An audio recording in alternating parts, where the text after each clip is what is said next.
And we're live. Hi, everybody, and thank you for being here today. We're so excited to have you. In this 45-minute session, we're going to talk to you about the future of healthcare. More specifically, we want to tell you about how we can now capture richer, deeper, more meaningful real world patient insights using AI. My name is Kunal. I'm a former healthcare consultant currently leading partnerships at Mama Health, and I'm thrilled to be your host for today. I'm also excited to introduce you to two fantastic speakers. The first is Mattia. Welcome, Mattia. Hello, everybody. Mattia is the CEO of Mama Health, and he has over a decade of experience in the pharma industry and is now driven to change the way that pharma sees patients. The second is Thomas. Welcome, Thomas. Hey, folks. Thank you. Thank you very much.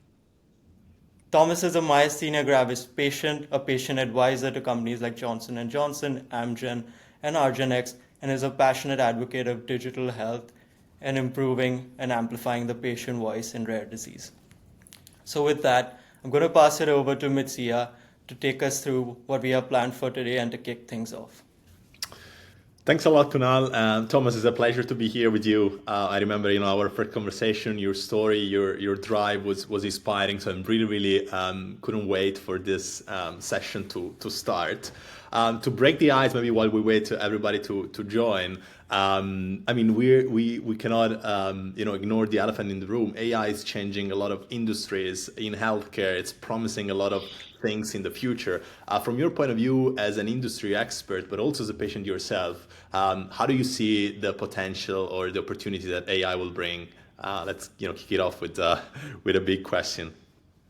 Yeah, so when we look at what AI is, we have the common view, and a lot has to do with ChatGPT, but it's well beyond that, and the understanding of what's going on with the data that's being collected and the predictive natures of that.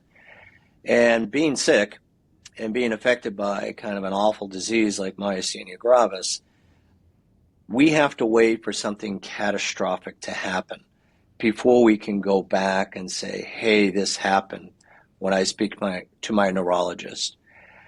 The idea that I have to wait, as a person who's worked in technology for many years, 30 plus years, it makes it very difficult for me to wrap my head around it. So as we look at AI and the advantages it can give to a patient and the understanding of these are the potentials that could be happening based on the data that we have collected, that is unbelievable. And so I don't want to have to fall in order to know something's going wrong. I want to be able to understand that better and hopefully prevent myself from falling based on data feedback. And that's the data that can also be provided back to my healthcare professional and to the pharmaceutical company, all in real time. Tom, from the healthcare is known as a very regulated industry, right? Do you think in this case will regulation lead the way or technology lead the way, or how do you see the two coming together? Well, they have to coexist, right? But I think technology is going to lead the way because it's going to impart itself to the industry because of patients like me and technologies such as Mama Health. You can't ignore it. And when you begin seeing some of the things, especially what Mama Health is doing with understanding the data, you have to be able to incorporate that into FDA regulatory issues, as well as what the pharmaceutical companies are doing. They want to understand better when there is a potential gap in how a therapy is working. They want feedback. They don't want to have to go and interview 45 patients. They can begin getting this kind of feedback and then looking at the way the therapy may evolve or grow. Absolutely. So yeah, we kicked off with a big question, but I also want to break the ice with the audience that is watching us. And I really like to before we go down and get into a topic to set the ground with with our mind free of any boundaries. And in this case, I wanted to ask this question: so if you had a magic wand, what could you instantly know, you could easily know one thing about your patient. So imagine you have, all the knowledge of anything in the world at your disposal. What would you like to know about your patients? And I will ask, the audience to write in the chat, maybe your role function, so we understand where you're coming from, and one question. But Tom, what would you do with the magic wand in the meantime? Well, the whole idea of the magic wand is I want to know. There are so many passive rejections to the way a patient views their health that they have to wait. If I have a magic wand, I want to know ahead of time. I want to know what are the idea of the potentials that could be happening so I could prepare myself. And that's one of the things living with a rare disease, an incurable rare disease, is we have to be passive. Now we have an opportunity through AI and the analytics and understanding what's happening in that real-time period. If I could do that, that would be fantastic for me as a patient. Like if I can say, can I go out this afternoon? But now I can look at the data that's collected. Yep, that would be something that would be very good to have. Yeah, makes sense. I mean, it's good to be wishful in that sense. I think we had someone in the audience saying what side effects matter the most for patients. That's actually something very subjective, right? So you would really need, in a sense, a magic wand to really see from every perspective, from every patient's their view and their concerns, for sure. Let's see if we have anyone else. Yep. Yeah, that's also a good one. What barriers do patients face before reaching the right specialist? In the end, everything should things should get better when you find the right specialist that can guide you towards a correct diagnosis and the treatment. But it's not easy to get there. So what are patients? Why are they not going there as they should? Okay, I think that was a nice icebreaker. I'd love to keep this as interactive as possible. So feel free to jump in and ask questions on the way. The agenda for today is the following. So we're gonna first listen to Tom's experience as a patient, but again also as an industry expert, so I can give you full end-to-end perspective of what he thinks today and the future will look like. And then I'm going to talk about the new frontier. So right now, AI is changing a lot of things. And also, when it comes to understanding patient insights, there are new possibilities unleashed by this technology. And so I want to talk to you about one specifically and a little bit, open your mind in a sense of what else can be done in the next years. I'm going to do a quick demo. I'm a big fan of things that are actually possible, and we can talk for many hours on what we wish for, but then things are hard to come to life because of regulations, because of many reasons. So today I want to show you a demo, so something which is live right now, possible today, and inspire you with that. And then, if we want, we can open up the session to Q&A for anything coming to your mind that you want to ask to me or Tom. With that, I would leave it to you, Tom. Yep. So, how did I get here? And it's one of the questions that comes up, and I do a lot of speaking regarding myasthenia gravis. So, I'll start with my diagnosis. I was diagnosed in 2019. I was a very active person, and I was shocked. I had this episode that happened to me. I ended up going to see my PCP, and my PCP was one of the few people who actually understood the complications and understanding of myasthenia gravis. It is considered a very rare disease. The United States has about 70,000 people diagnosed. So it was when I was diagnosed with MG, I had never heard of it. Most people haven't. It's a rare neuromuscular disease.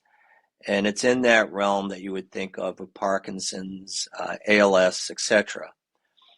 And coming out, my background includes working at Apple for 18 years. I worked at Dell. I came out of technology, and then I spent the 10 years prior to becoming sick working for a life science consulting firm, using applied technologies to advance outcomes in science, bringing new therapies to market. And who knew I would get diagnosed with something? So I was in technology for 30 years, and then I was also in science for another 15 years, and then I get diagnosed. So I had this unique point of view, this unique background about how do we do things better. And one of the things that really was a challenge is tracking and understanding data. And the big part was what's missing. And if you're in this world, you'll know that most of that time with a patient, they're asking a patient to fill out a form. Sometimes it's paper and pencil. Sometimes it's clicking radio buttons on a screen. But it's a very manual way of collecting data. Then it's really not a really good way of analyzing that data. And so one of the things they would ask us to do, an ADL is an activities for daily living, and that was a form that I need to fill out every week or every month. But it could not collect data in real time. And what would happen with me, I would talk to the different pharmaceutical companies and say, why can't we do this? There's all sorts of technologies out there, from watches and phones to Fitbits and other devices that can collect data. And I learned a lot about what happens in the pharmaceutical world with regulatory issues and compliance. But it's still, the idea of, from a patient point of view, we are not being able to protect ourselves in many cases, like the idea of falling. And that really came to a head one night about 3 years ago. My phone gives me a ding. It's 9:30. And my phone is now giving me a warning that I'm going to have a high probability of falling. And that's through the Apple Health Kit, that part of the phone. And I'm like, we need to do a better job. So I began talking to pharmaceutical companies about how do we employ some of this, but also talking to companies like Mama Health. What is it that you're doing? How can we interfere with the standard operating procedures that we have today? And then part of that discussion, I found that this becomes an advantage for the pharmaceutical companies when you're delivering a therapy where there may only be 3 or 4 or 2 or 3 in a rare disease space, or there may be none. Being able to help understand what a patient's going through with the data and the predictive nature of the data becomes an incredible advantage to that company.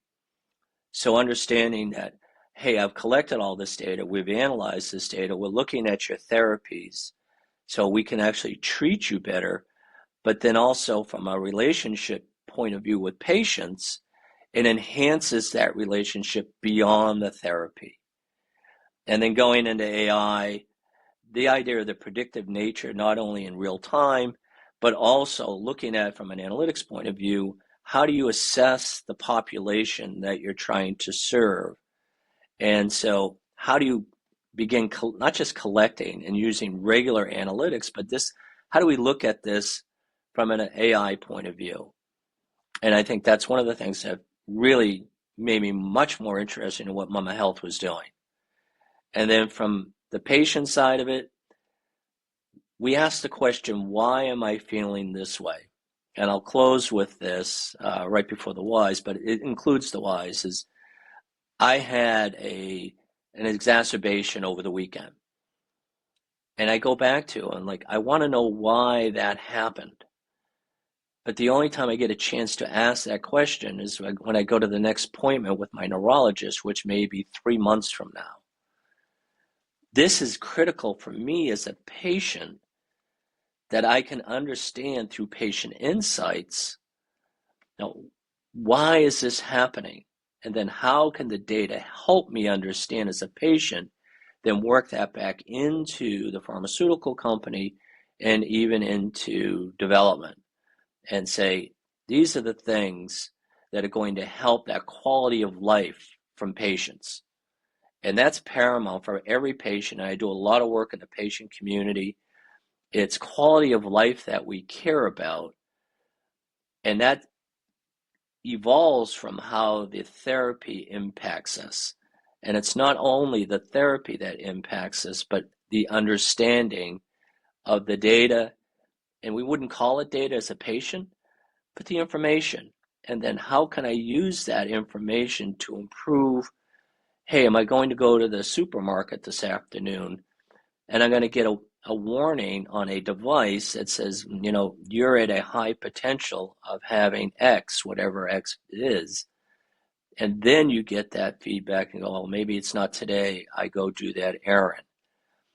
And so, when you look at holistically, these are the things that are going to transform patients' lives, but it also is going to transform the way the pharmaceutical companies look at how treatment is provided beyond the actual therapy.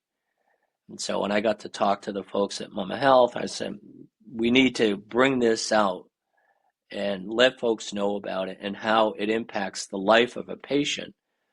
And because I've been in technology my entire career, data is going to help transform the way we live our lives. So I'll leave that. Thanks a lot, Tom. I think everything you said relates to me so much. And what it's even more important is that there are thousands of stories like yours. Right. Everybody has a different experience. You were fortunate enough to have a technology background. You understood the industry. Many other patients don't. They cannot even fully grasp what's happening to them. And we are not used to listen to them systematically because it was not the technology, that is not the tool before, but also it was always this focus on HCPs, when it comes from the industry, that it looks like, everything depends on them. What I see, from your story is that the every patient can shape their own path. They can shape their own future, and they are empowered. Yep. They should be empowered. Exactly. And this is how do we deal with, empowered patients if we don't listen to them? Like those are things that do not work well together. But fortunately today, AI is changing a lot this. So you talked about data collection. Data collection has been always very challenging, right? How do you do this in a systematic way? So you create these standardized questionnaires. But do you think a standardized questionnaire can capture the full experience of someone? It's so nuanced, it's so detailed. You can just by giving a multiple choice, there is no way you can pretend you're listening to patients, but you're not really doing that. And that's basically what I want to talk about today is like, how do we bridge this gap? How do we make the story of Thomas and thousands of others like you become the data, the source of strategies, of actions, of initiatives that the industry can take to improve the journey of everybody. And that's basically what we want to show you today. Mama Health is doing this, is trying, to bring this to life. And the way it works is basically we built a multi-agent generative AI system that interviews patients. So we, run social media campaigns. So we find people with several chronic diseases that we right now cover. And when patients jump into the app and they sign up, they can tell their story. They're free to describe everything that is meaningful for them. And the AI is there to listen. Not a multiple choice questionnaire, but really something that is there available 24/7, that asks follow-up questions, that empathetically have a conversation with you and listen to everything you have to say. Then this long-form conversation, have historically been a nightmare for researchers, right? Because you say, okay, now I have a 20 pages Word document. What do I do with that? I'm going to read it. It's going to take a long time. How do I analyze it?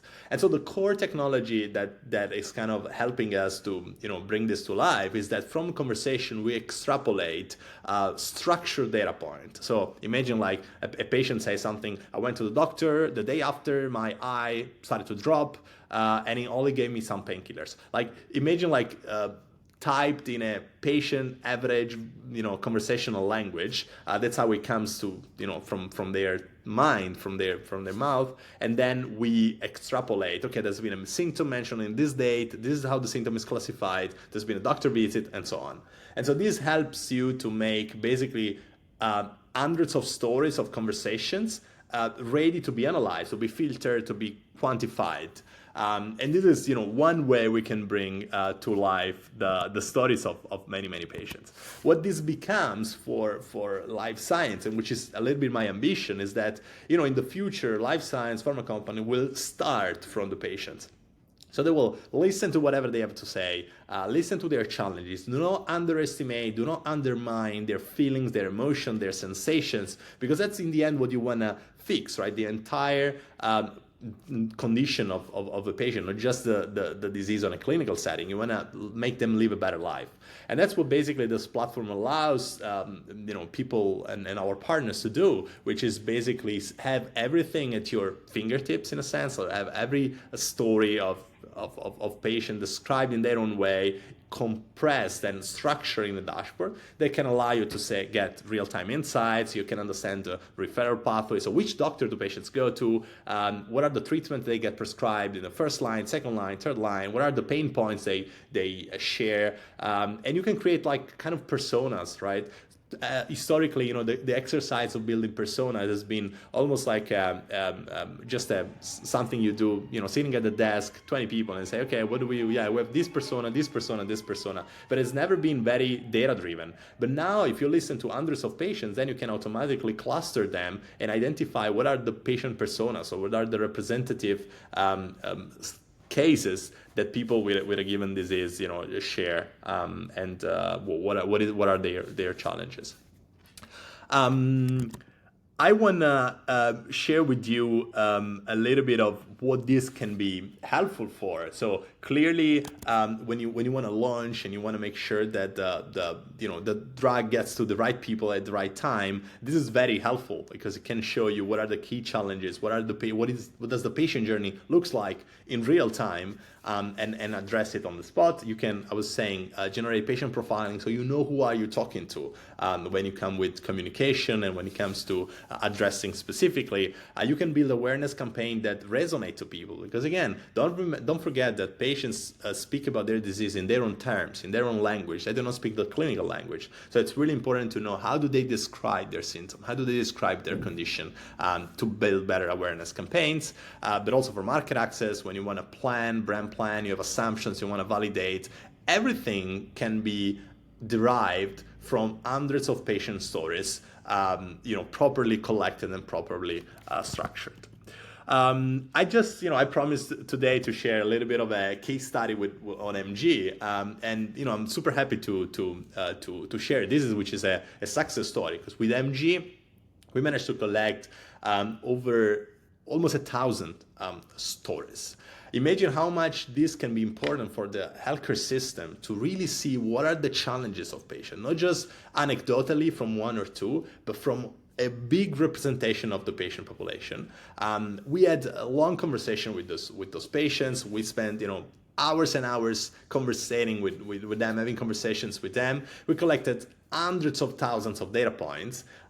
Just to mention, for example, the treatment that patient mentioned. Usually you limit of what are the treatment options, 1, 2, 3, because that's what the guidelines say. The reality is that patient told us that they took almost 400 different treatments in their own journey. Why? Because they maybe go to the pharmacy, maybe they listen to a friend, maybe different doctors tell different things, and they try all of those things on their journey. We need to know this, to know what's happening if we want to fix it, if we want to improve the patient journey. So right now, feel free to ask questions if you have any in the meantime. Otherwise, I would take some time now to share the dashboard and how it looks like today. Tom, do you have anything to comment or say? So basically, when I first started to look at this, I'm like, it's not just different, but it creates an environment to really prepare properly for an appointment with your neurologist. You know, they have their EHR systems and they'll look at your data, and that's one thing. And so now you complement that with this kind of data and giving a better, more rounded understanding from the disease point of view, and looking at specifics within the disease and then see how it correlates it. Yeah, makes sense. Let me share my screen There's a because I want to question, show you. Mattia? Oh yeah, I'll do patients find my miles. Yeah, I mean we are on where patients are, right? So on social media, in their day to day, sometimes we work with patient association, patient organizations, but sometimes people are just they want to be persons, right, behind their disease, and that's where they are on a day to day in their social media, and that's where they get to know us. Let me share with you the platform. So this is how a little bit the platform looks like.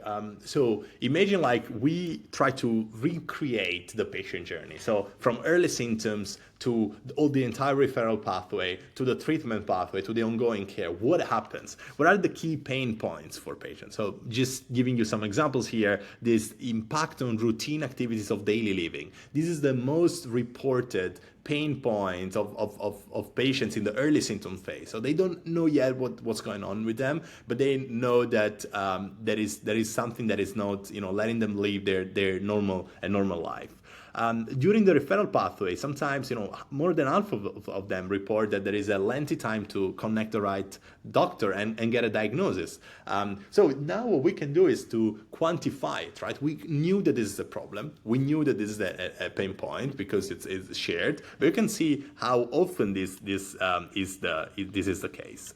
There is so much insight coming from the patient stories that it's impossible basically to plot everything here in a single a slide or in a single dashboard. So I'm just going to go through the most important things. One thing that really matters for me is the emotion. So we should not underestimate how people feel along the journey. It's not just about the disease, fixing, finding the diagnosis, taking the treatment, and that's it. It's about letting them understand and manage their expectation, manage their emotions. So it's really sad for me to see how much frustration people report along the way, and how much anxiety they have at the beginning when they don't know what is going on, and the frustration when they cannot find the right doctor, or maybe the overwhelmingness. They feel overwhelmed when they are in the ongoing care. So they try their treatment. They know that something is better. They know that they cannot totally fix it, and so this resignation feeling is then predominant at the end. I want to share a couple more things that there could be, endless analysis we can do. But one thing really, to me, is important because it's super hard to know it otherwise. Is the referral pathway. To which doctors people went, first, second, third, and how did they reach diagnosis? Everything can be basically mapped here. So in this visualization, you'll see which symptoms bring people to which doctor, and then what does a doctor do? For example, the GP mainly refer to the neurologist, but the GP also refer to the ophthalmologist sometimes, and the GP also refer to the other doctors over time. When they go to the ophthalmologist, then they also get referred to the neurologist. This kind of understanding of first visit, second visit, third visit, and then what happens at that doctor visit. So how many get diagnosed immediately, how many get suspected, how many get a test issued or recommended, prescribed. This is exactly what we need to know if we want to then improve it. We want to then really fix and improve the patient journey. So really love this one of the analysis. Another one is about the behavior. When patients tell their story, they tell a lot of behaviors hidden in the story. What we can do is extrapolate from many patients some common patterns, some common behaviors. Let me show you, for example, the one, which is a basic one. New symptom onset, people did not take actions, and then the symptoms got worse. This is, as you can imagine, a pretty common behavior we can see. We can see what is a common quote. I noticed my eyelid dropping and I had trouble swallowing, but I thought it was just stress. and didn't do anything about it until my symptoms became so severe I couldn't work or eat properly. This is a real, story. This is a real day-to-day feeling of a person, and in this case of 70 people that describe this kind of emotion. It's really important to know what we are fighting. What are we really doing for them in these cases, in these situations, to improve their life. Last but not least, the way I always describe this is like, look, there is so much that patients share about their story, and this data can be so much helpful, because if it goes in the right hands, this means we can improve their life. We can take actions, we can start from their needs and build solutions that improve the life of those patients and the future ones. But it's impossible to just bring everything and simplify everything to a graph, to a chart, to a couple of bars, to a couple of numbers. So with this Ask AI, we basically went one level down and we said, okay, imagine you have those 960 patients in a room in front of you. You can ask anything, and we can, in a bunch of seconds, get an answer based on the stories of those patients. So, for example, we could imagine we could ask literally anything. One thing that we could possibly could be interesting is like, what are the main reasons for treatment discontinuation? I mean, we're curious about what drives patients to switch therapies. What you can do with the AI is to ask that question. The AI goes into the stories, reads all of them, picks the ones that are meaningful to answer this question, and then comes back with a structure, summarization of an answer. So the main reasons are: one, side effect. Many patients discontinue treatment like this or this due to intolerable side effects. And this, you give an example of a patient with methicillin that had this cramps they couldn't tolerate. Ineffectiveness on treatment, so they discontinue because they did not see any improvement of their symptoms. One patient discontinued after feeling back to square one. But also logistical and personal reasons. So logistical challenges, for example, high cost of physical therapy, distance to treatment centers, or desire to become pregnant. Those are real stories. So someone in their real life managing their MG symptoms and disease, they share this feeling, they share these insights, and now we can have those in our toolbox, so that we can understand what they need and build solutions to improve their day-to-day. So this was a little bit what I wanted to share. I wanted to mainly open the boundaries of your imagination and see, like, look, what are we what can we really do today? What can we do with the data? What can we do by tracking the data the proper way? What can we do with analyzing the data with AI and with the latest technology? And how can we use these insights and these opportunities to make the life of patients a little bit better?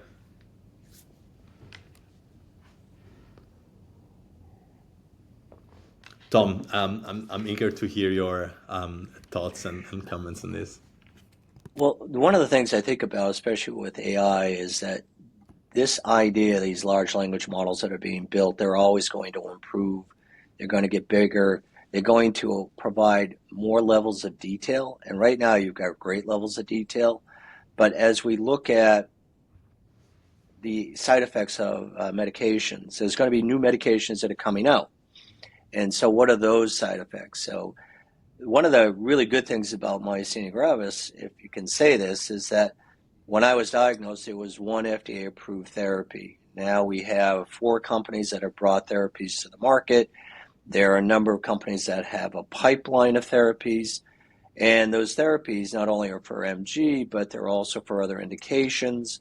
So this is going to grow the strength of the data and providing much more refined answers. And they won't be global in nature. The fact that you have 1,000 people as part of this data collection, imagine if you had 10,000 or 20,000 people now.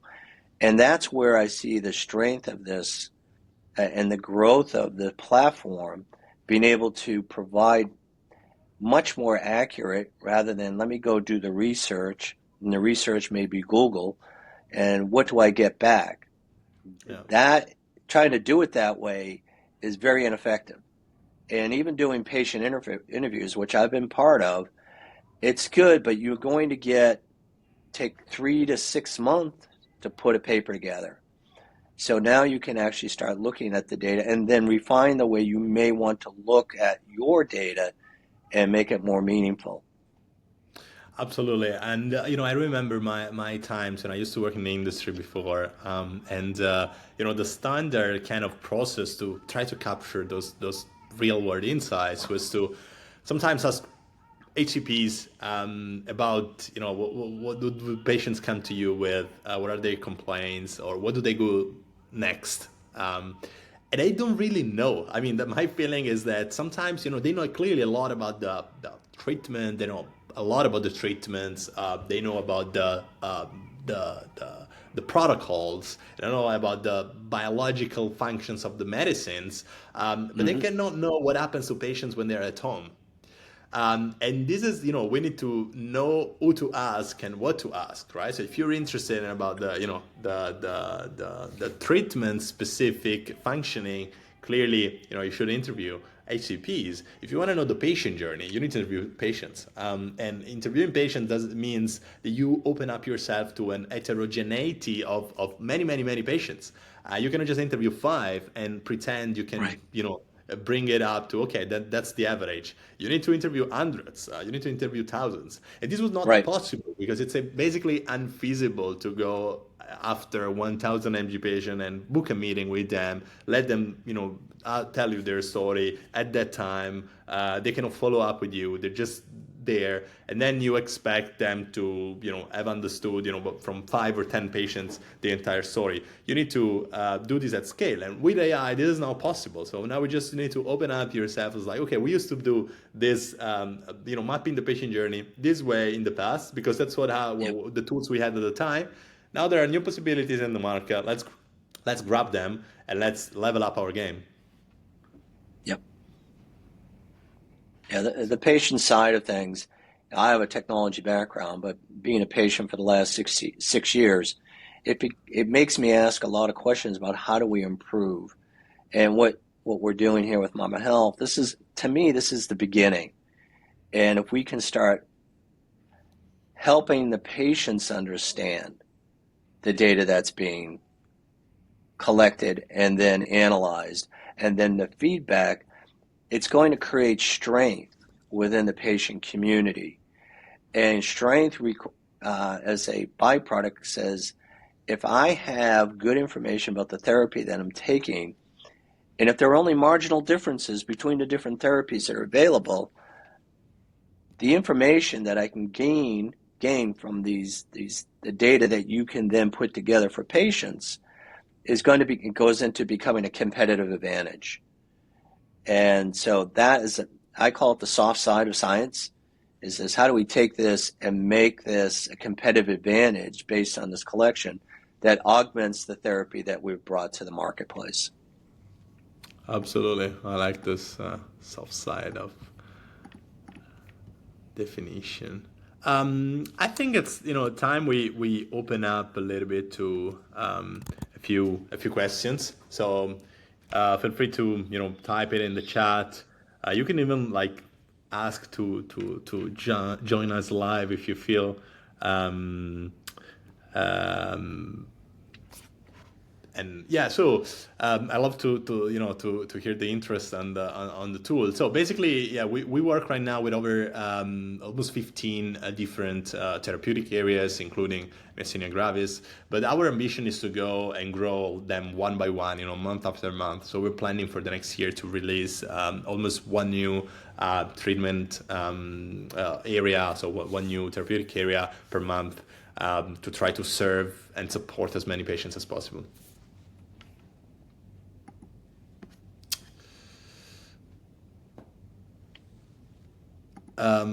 Yeah, that's actually the beauty of this, that by doing the process, or with structuring it the way we do. So the question was about how frequent it is updated. That's the beauty of it. It can be basically updated every day or every week. So every new patient that comes in, tell their story.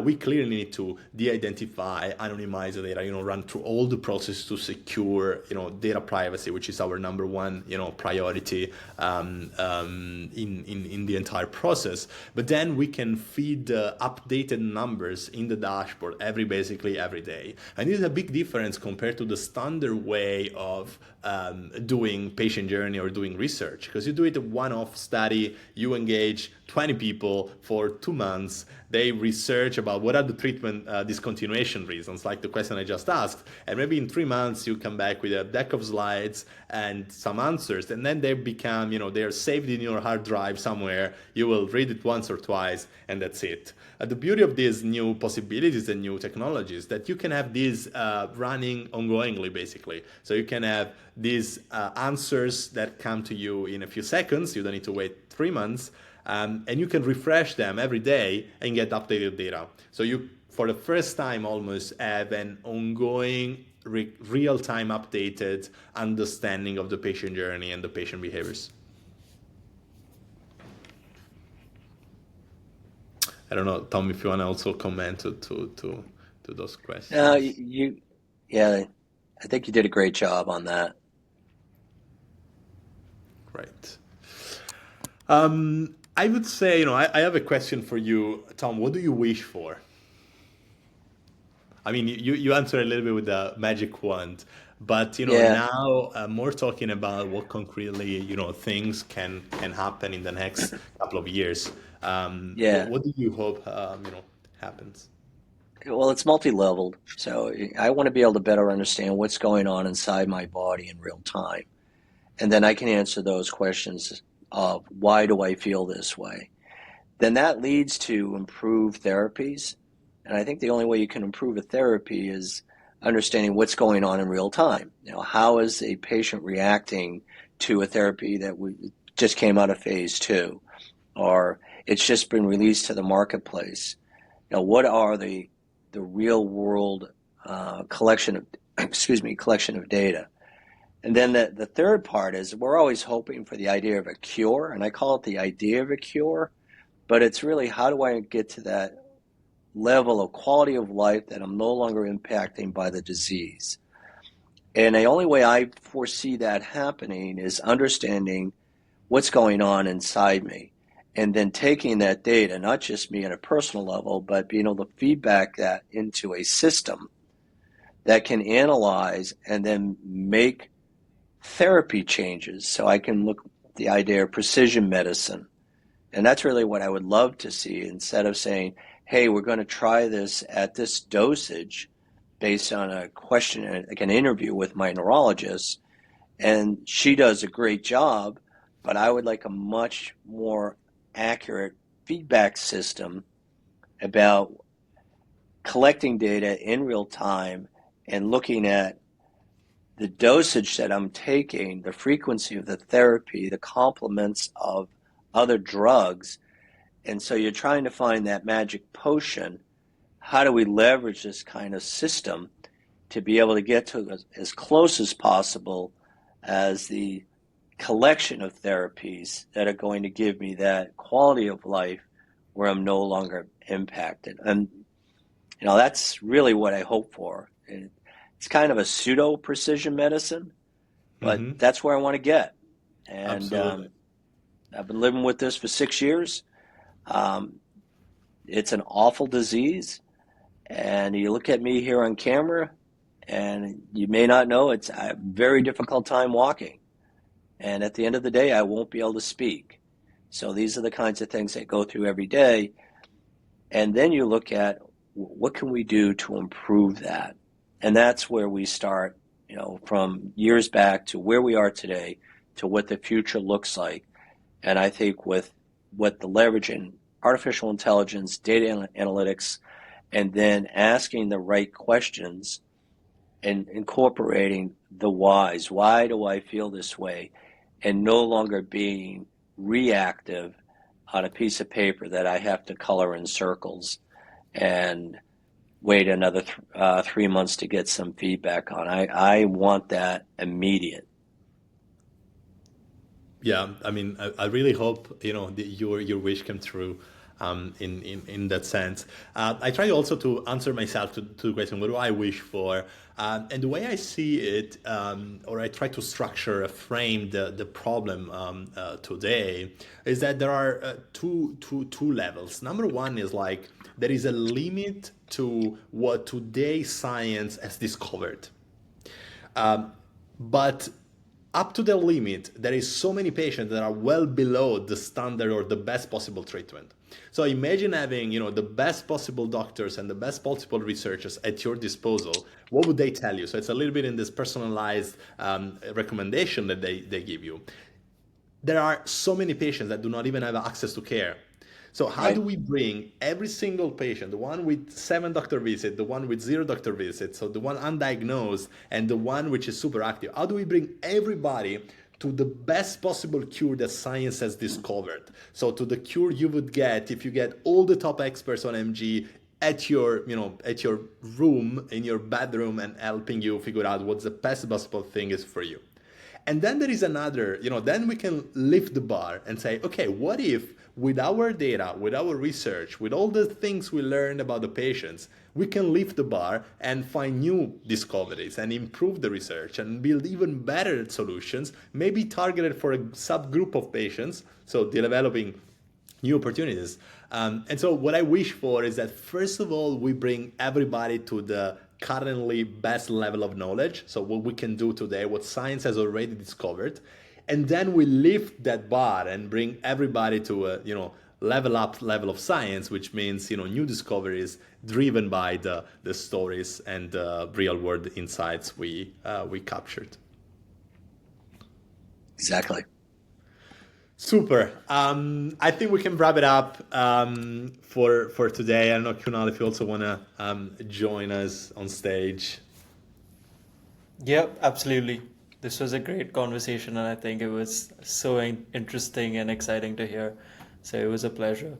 And if anyone in the audience is interested or wants to reach out, you can, the contact information is on screen. On my side, Thomas, it was a pleasure to talk to you again. Inspiring story. I think you're a visionary in the way of like what you hope for. You know what should be done, and I hope we can bring the message to everybody in the industry so we can really build a better future for you and for many other patients out there. So thanks a lot for Thank you. joining us and having this conversation with me. Thanks. Thank you.